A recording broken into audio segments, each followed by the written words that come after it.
When looking at Mega Man representation in the Versus games, it's pretty interesting seeing the array of character archetypes that get represented. Classic Mega Man and X are closer to zoners with an array of projectiles. Zero's a melee-focused character that doesn't know how to be anything but top tier.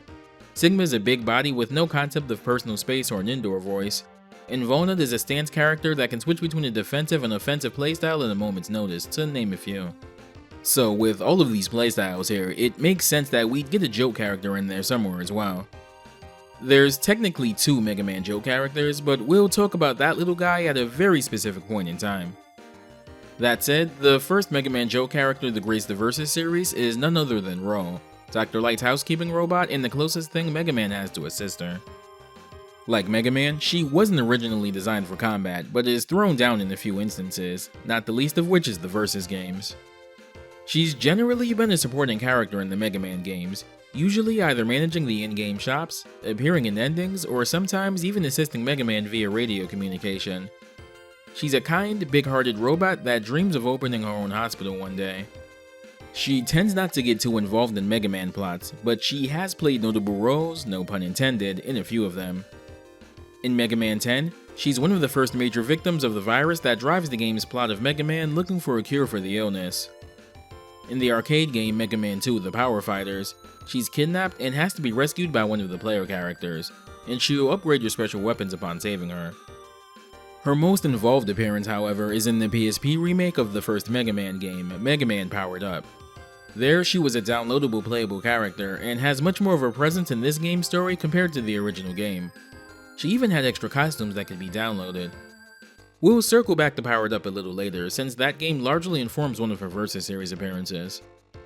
She's probably one of the series' most well-known supporting characters, to the extent that other Mega Man sub-series have their own analogs to her, like Roll.exe in the Battle Network games and Roll Casket in Mega Man Legends.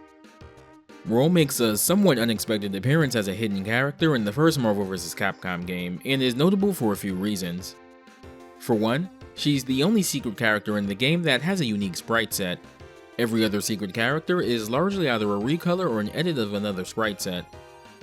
She's also notably the only secret character to have her own theme, as opposed to the generic one the others share. More on that in a bit. Lastly, she's also the game's dedicated joke character, somewhat filling in the hole that Dan and Norimaru to some extent left from Marvel Superheroes vs. Street Fighter. Her moveset is essentially the same as Mega Man's for the most part, only more ineffective. She's voiced in Marvel 1 and 2 by Kaoru Fujino, who also voiced Mega Man in the same games as well. She also provided the voice of Elena in Street Fighter 3 New Generation and Second Impact.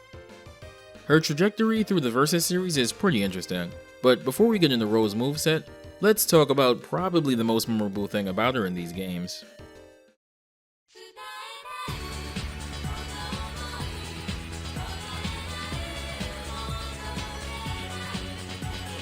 Ro's theme in Marvel vs. Capcom is interesting for quite a few reasons. For one, it's the first character theme in the Versus series with vocals. It's an arrangement of Kaze Yo Tsutaete, which roughly translates to "Oh Wind, convey it for me," Ro's theme in the Mega Man racing game Battle and Chase.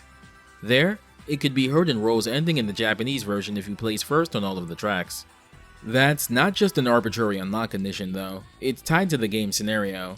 While not obvious in-game and really only conveyed in supplemental material, Battle and Chase's framing device is a fictional television show of the same name. In one piece of material for the game, there's an interview with Ro where she vows to release a new song publicly if she wins every race. Fulfilling those conditions has the song play in a karaoke style with lyrics on the screen for you to sing along with.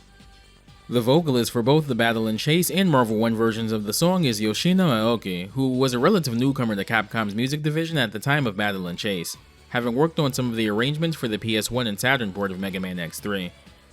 Soon after, she'd collaborate with fellow Capcom composer Akari Kaida for one of my favorite video game scores of all time, the soundtrack for Breath of Fire 3.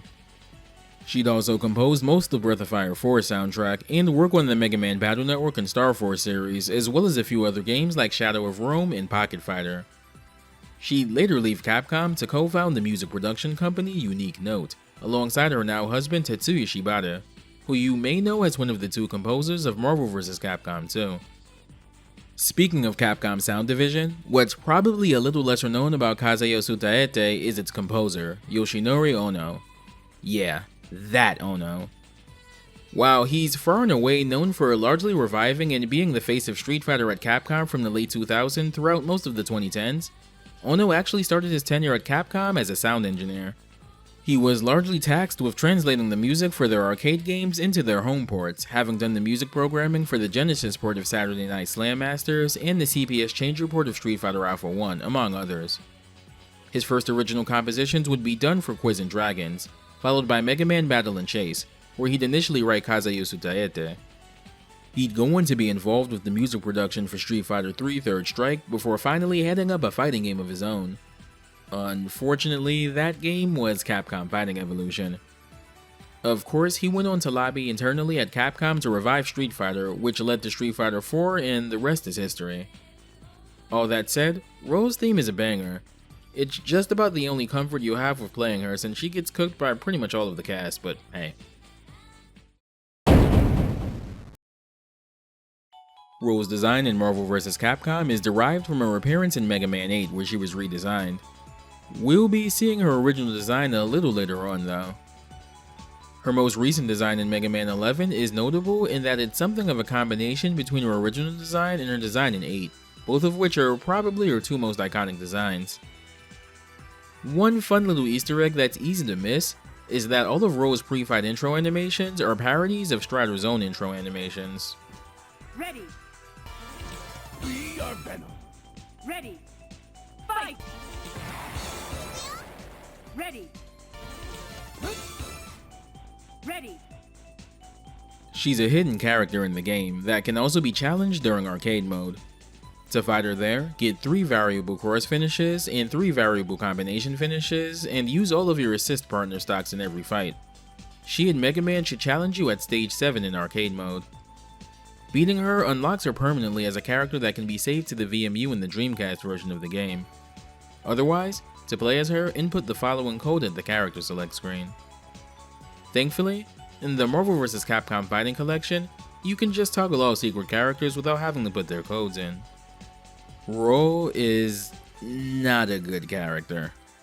She has Mega Man's moveset, but all of her moves are gimped in one way or another. To start the list off, she has low health, her normals have pretty poor range, her damage on nearly everything is pretty pitiful, and her most useful moves have a ton of startup.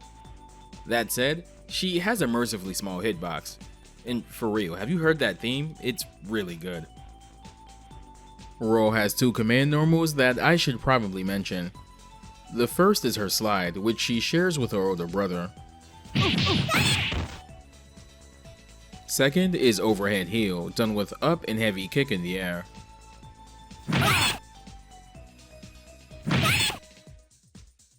Ro has a buster, but as opposed to being a held button like Mega Man's, hers is a fireball motion.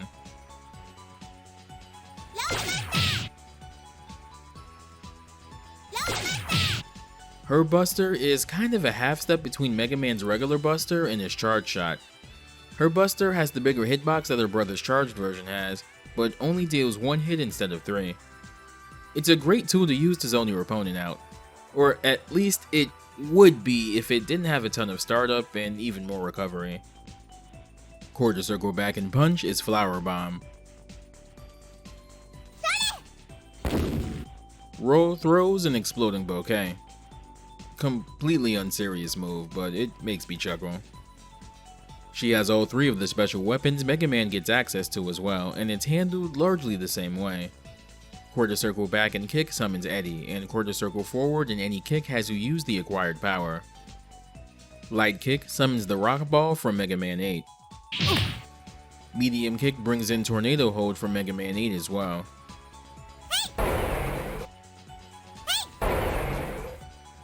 Heavy kick is leaf shield from Mega Man 2.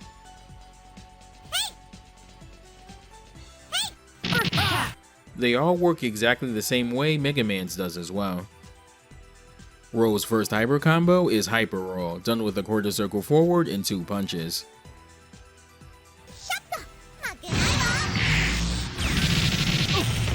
Fantastic.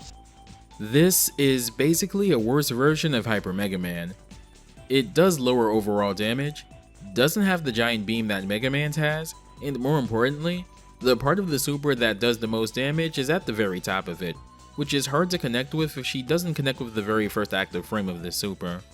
It's really not great, and that's saying a lot considering it's her best super. Like Hyper Mega Man, Hyper Row is also a shout out to Mazinger Z.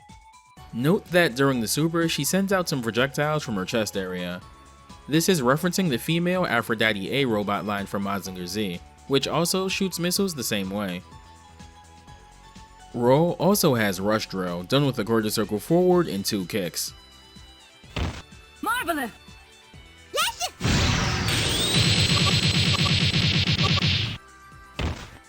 This one functions identically to Mega Man's, but does way less damage. I mentioned this in Mega Man's video, but Rush's vehicle transformations in both Marvel and his home series are definitely send-ups to Tatsunoko's Neo-Human Casshern series. What I also neglected to mention is that Rush Drill was also a scrapped concept for Mega Man 3. According to the Complete Works art book, it seems the idea was to be able to dig underground and make your own paths with the drill. Roll also has Beat Plane, done with the same motion as Mega Man's, and like the last 2 supers, does way less damage.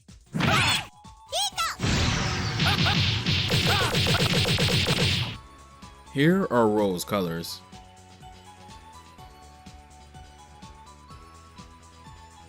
And here are Roll's exclusive colors in the PS1 version of the game. And here's Roll's ending.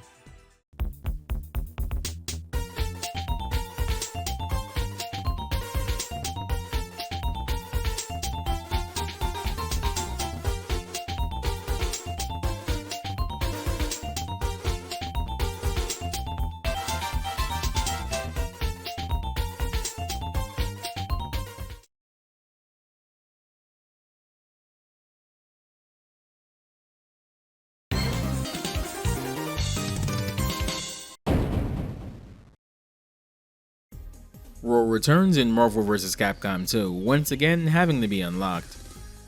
If you thought Roll was bad in Marvel 1, she has an entire bottom tier named after her in the sequel. But first, the good news. She has a double jump now. Okay, moving right on to the bad news now. First off, her assist really sucks. Her health is still really low and she can't survive for long. Servbot is quite frankly the more effective and funnier Joe character. He's even better at being a shorter character than her. For whatever reason, unlike in Marvel 1, she can't do Beat Plane in the air now. She can't really do damage overall, and honestly, if the question is, hey, can Ro do this effectively? The answer is generally no. No, she can't. Ro is the game's worst character, no 2 ways about it. She's even worse than fellow Joe characters Dan and Servbot. Dan at least has something resembling mobility with his Danko Kyaku, and Otoko Michi being as buffed as heavily as it is gives him a gimmick for those that don't know it's coming. Servbot, despite being even more overtly a Joe character, can actually do pretty decent chip damage overall, and its tiny hitbox makes it a pain to even hit with the top tiers. Ro is basically Mega Man, but with none of the things that make him actually viable, like decent zoning, and being the only character that can reliably challenge the ever-present threat of a round start crouching light kick from Magneto. Like Mega Man, most of Ro's changes input-wise revolve around her special weapons. Using an item is done with a quarter circle back and punch.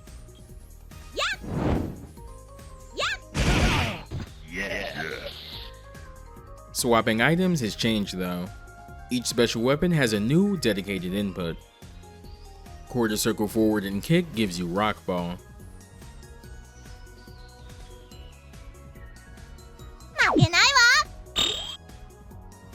A Dragon Punch motion and kick gives you Tornado Hold.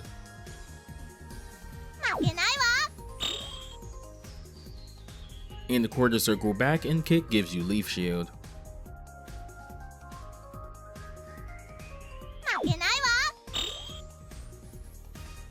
Flower Bomb has also been changed to a Dragon Punch motion and punch now. Ro's first assist is Roll Buster.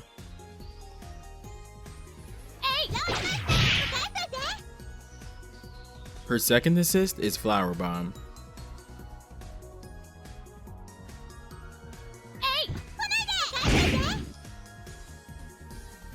Her third assist is Flower Bomb again, but the main distinction is that her variable counter is now Roll Buster instead of Flower Bomb. Here are all of Roll's colors.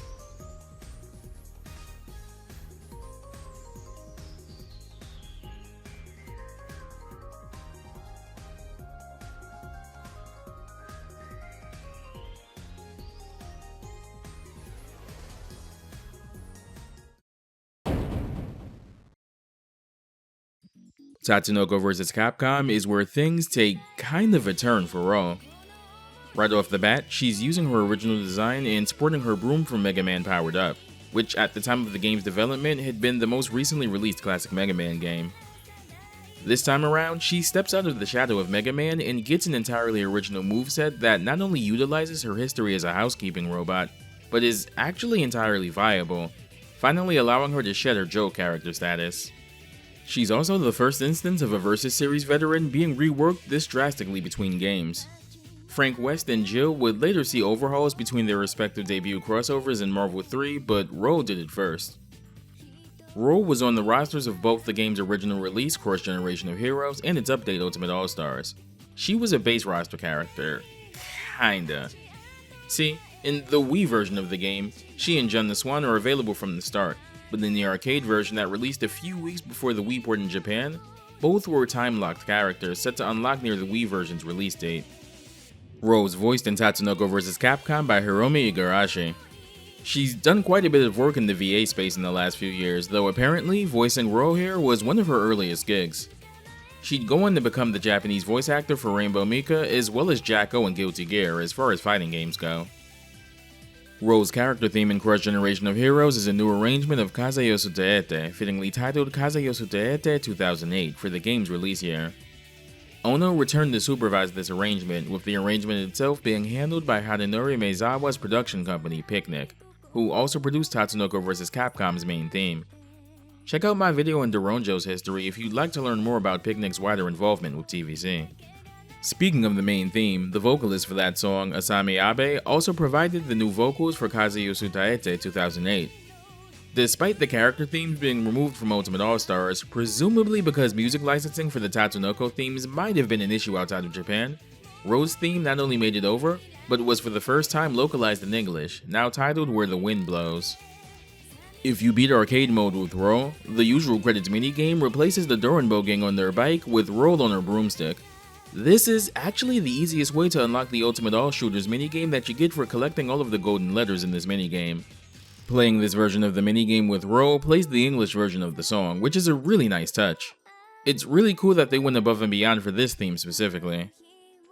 The English arrangement of the song was handled by Kota Suzuki, who is probably best known for his work on Devil May Cry 4 and 5, and more prominently, Resident Evil, having been the lead composer for Resident Evil 5 and Resident Evil 4 Remake, as well as the Resident Evil Revelations games.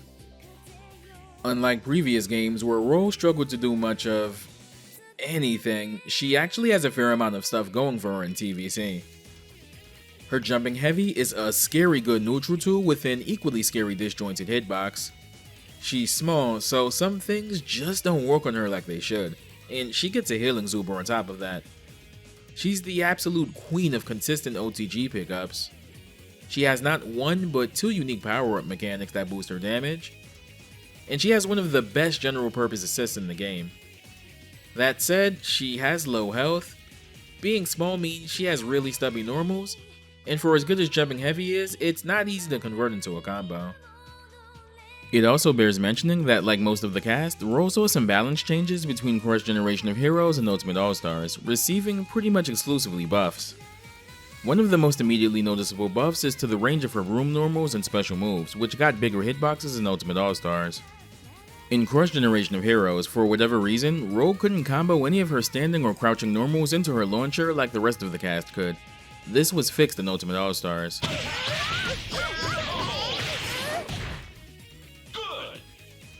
Ro has a command normal done with forward and medium attack. This can be a tricky thing to block since she can Baroque cancel it into a high-low mix-up or even special or super cancel it. It is reactable though. Ro's first special move is Ro Broom Swing, done with a quarter circle forward and attack. In Ultimate All-Star specifically, this attack gained the projectile reflect property if you time it right. This can be done in the air as well, and the medium and heavy version in the air are notable in that they cause hard knockdowns. Ro can actually utilize this in combination with an instant air dash to do some relaunch combos. It's easy to see this as a generic broom swing, and let's be real, it kind of is, but it does bear mentioning that Ro has an attack with the same name in Mega Man powered up that essentially functions similarly.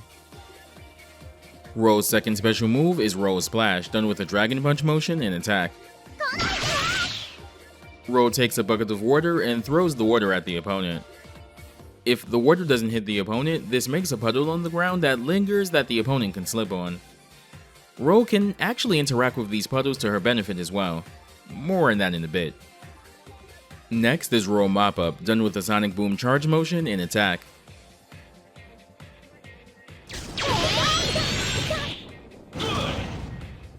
Ro rushes forward while sweeping, causing damage as she goes. This attack hits off the ground and can be also mashed for more hits, though she'll stop advancing forwards once you start mashing. Ro's next move is Ro Power Up, done with a quarter circle back and attack. Ro powers up her broom, denoted with a glow, and gets a small damage boost on every attack of hers that isn't a throw. This is an Ultimate All-Stars balance change, as in Cross Generation of Heroes, she didn't get a damage boost. While her broom is charged, the properties of her special moves get altered as well, though using a special move will expend the broom charge. Powered up Ro Swing wall bounces. Powered up Ro Splash travels horizontally and hits multiple times. Yes! And powered up Ro Mop is slower but does more damage, especially when mashed. Good!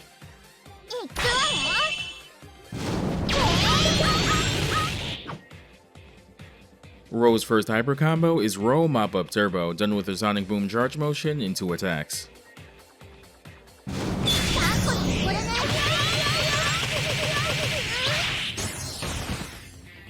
This is basically a super variation of her regular Ro Mop Up special move. Like the regular version, this also hits OTG. Ro also has a power-up mechanic that's undocumented in the game itself, but it's a very important part of her kit. As mentioned earlier, Ro Splash leaves a puddle on the ground that can trip the opponent up if they weren't hit by the initial attack.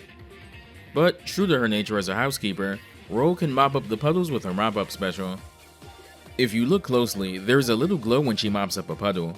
For every time Ro manages to mop one up, she gets a flat 10% damage boost, with the move briefly glowing when you've successfully mopped one up.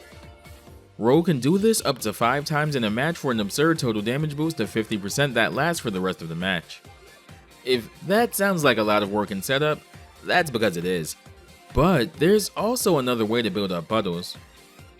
If Ro stands on top of one of her puddles and initiates her Ro Mop Up Turbo Super, you'll see a white circle very briefly during the startup animation. Doing this grants Ro all 5 damage bonuses at once, instantly increasing her damage output by 50%. To give you an idea of just how much that is, here's a standard combo of Ro before any damage boosts.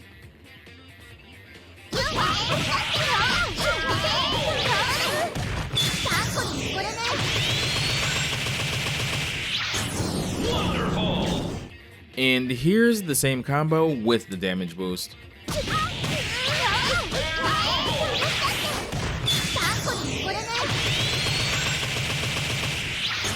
Wonderful! Ro's second hyper combo is Ro Downtime, done with a quarter circle back in 2 attacks.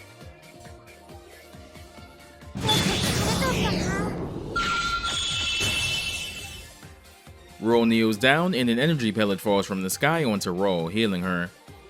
This drop can be interrupted, and what happens next depends on who the opponent is. Human opponents, whether they're unarmored or in a mechanical suit, will take a small amount of damage and some hits done from the pellet. Opponents that happen to be either robots or cyborgs can actually steal and use the pellet to heal themselves, so be mindful. The energy pellet that falls down is of course the same healing item from the Mega Man series. The classic series life bar even shows up on the side and gets refilled if the super is successful. Ro's level 3 is done with a Dragon Punch motion in 2 attacks.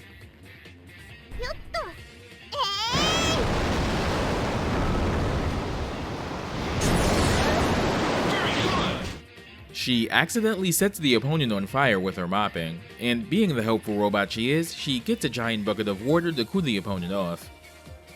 This can hit OTG, but it'll do far less damage since the OTG version doesn't transition to the cinematic, where the majority of the damage comes from. Rose assist is Rose splash. Assist okay. どいてどいて、ちょっと待ってくださいね。 And here are Rose colors.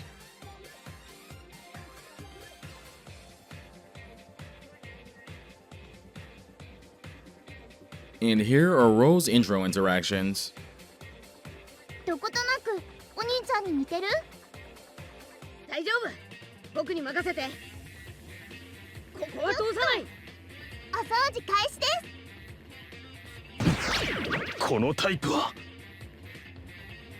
And here's Rose endings in Ultimate All-Stars and Cross Generation of Heroes.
Ha ha 彼らもよくやってくれているようじゃな。ライト博士、おお、どうしたんだいロールや。みんなの役に立って大好評ね。それでね博士、こんなご意見もらったんだけど。どれどれ。ああ、